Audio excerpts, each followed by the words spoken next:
people don't realize it. They think it's city money being wasted on something, and in fact, it's money coming from a lot of other different places.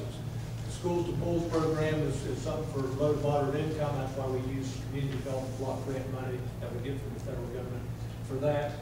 And the last thing, Patriot Center, we've put that up there, is the City of Parkersburg has done a lot of things with the Patriot Center to make sure that it develops, the least of which is not a $100,000 sewer extension that we put to that, Mattress or Coles and some of those other places could be built. Some other major cost increases mandated by the state. Our health insurance comes through the Public Employees Insurance Agency, it's a state-run organization, and we are often getting hit with mandates which we have to pay for that we don't necessarily have the money for.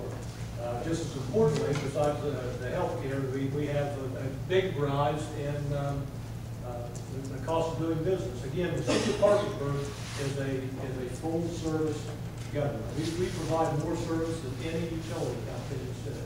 We provide more service than Allegheny, Hope Gas, or any of those places individually.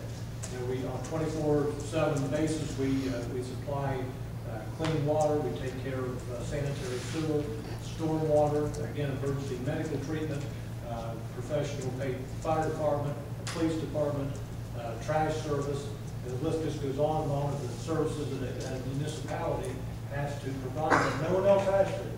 The county doesn't provide trash and services like that, the state doesn't, the federal government certainly does not, but municipalities across the country, and this is no exception, is the one that provides the daily essentials services that no one else has to provide. And it comes at a cost to us. We're a consumer. City of Parkersburg is a consumer like you and any other business.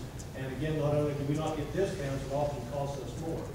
When I became mayor 5 years ago, I could have milled, in other words, I could have milled up the street, Market Street.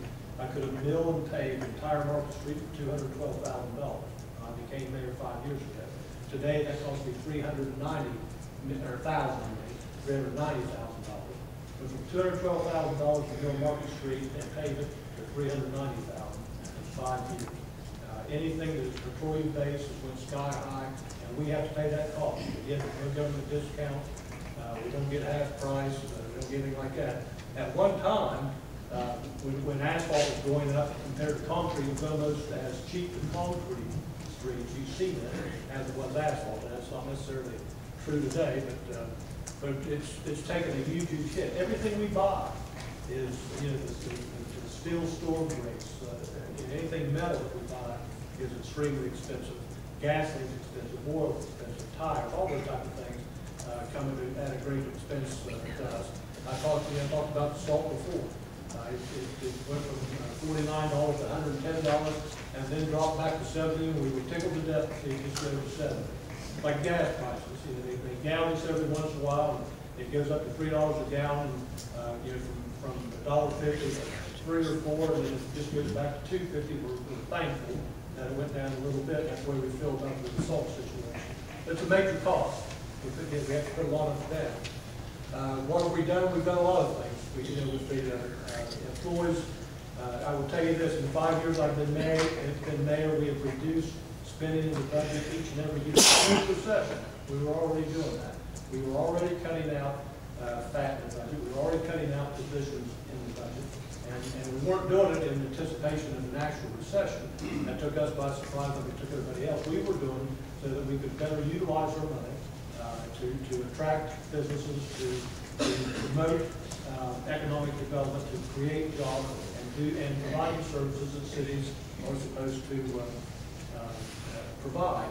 And of course, during that same period of time, we were able to put together nearly a $1.5 million reserve, capital reserve, for that same purpose, prior again to the recession coming in.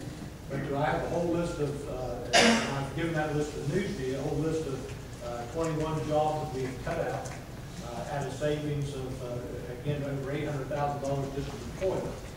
The other things we've done, I think they may be coming up next. Of course, the unfortunate part of reduction in this economy is we don't provide the services that we should. You know, we went from $600,000 a year in streets and sidewalks, and as you can see, we're down to 200. We're not milling paving any roads because we don't have the money to do it. We bought a machine that does a very efficient job of maintaining streets, and we paid $50,000 for that piece of machinery, and we'll use the other $150,000 to buy material all through the year, and that'll help get us through until something else occurs. Again, we did the reduction in the salt as well. Reduction in travel, training, do a lot of in-house training for police and fire. Other things we've done, of course, we reduced the funding to outside agencies. Wasn't very popular. The fact of the matter is, we needed to do it. We did. We've donated a couple of buildings that we didn't need, that we could get out of. One was the Townhall building that we gave to the Humane Society of Parkersburg.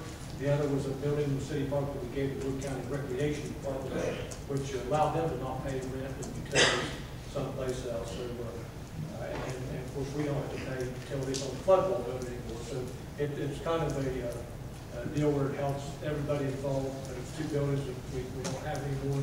We've had no major equipment purchases other than the pothole, the pavement reclamation machinery. Again, we hired the YMCA so the city of Parkersburg to get out of the pool business. It's a tremendous drain on city forces to find and hire lifeguards and do all the water testing, all the things it takes to run two large municipal pools and a water slide. That's been around, all three of them have been around for quite some time. And the YMCA come in for a flat fee and did it much more efficiently. Doesn't mean we make any money. Matter of fact, we don't break even. The city has always had and always will have to kind of supplement the budget of the municipal parks when it comes to swimming. Again, 5 years ago when I came in, we spent a lot of money sealing the city park pool. It was losing a million gallons of water a season, $1 million gallons a season at our cost. And for $100-some thousand, we had a company come in and fix that. But all of those are big maintenance items. Large items of large draw on the city budgets. We reduced overtime for police and fire. The reason there's two overtime issues. The first biggest one being is having the minimum staffing of police and fire. The national fire standards say that on a fire shift, 15 firemen, and we try to get 15 there. Don't always do it because we only have 15 on duty at any one time anyhow. We certainly try to have, again, 6 police officers on duty at any one time. And I've told you about the calls and for service and the draw it is on them as well. So the overtime is when somebody calls in sick unexpectedly or they're injured. You know, we get firemen and policemen. We always have the firemen and policemen on the injured list. They'll fall buildings off ladders. They'll get burnt in some cases.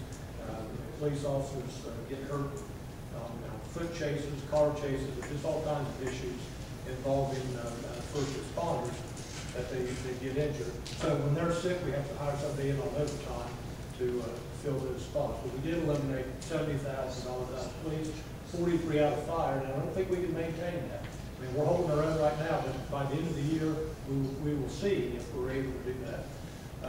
Another big draw is magistrate court. That's a mandated cost. We